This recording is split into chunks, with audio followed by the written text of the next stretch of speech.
داماد کا سسرال والوں پر کیا حق ہے؟ کوئی حق نہیں، اس کے ماں باپ ہیں، الٹا ان کی خدمت گئی، الٹا ان سے خدمت لینا چاہتا ہے۔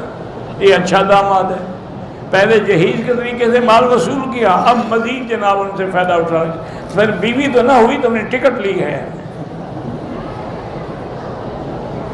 سسرال والے بھی اس کے والدین ہیں، اس کو بیٹا سمجھے، وہ ان کو اپنا ماں باپ سمجھے۔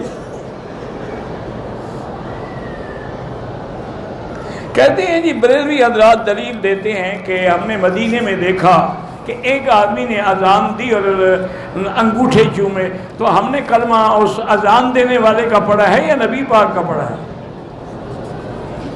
اگر کوئی اذان دینے والا کر لے تو کیا وہ حدیث سنت بن جائے گا؟ یہ بدلاؤ کہ حضور نے حکم دیا ہے کہ انگوٹھے چومو، ابو بکر، عمر، عثمان، علی، حسن، حسین نے چومے ہیں، پھر ہے بات۔ یہ کیا لوگوں کے حوالے دیتے پھر رہے ہو؟ اگر کوئی مؤذن داڑھی مڈاتا ہو تو لہذا وہ بھی جائز ہے۔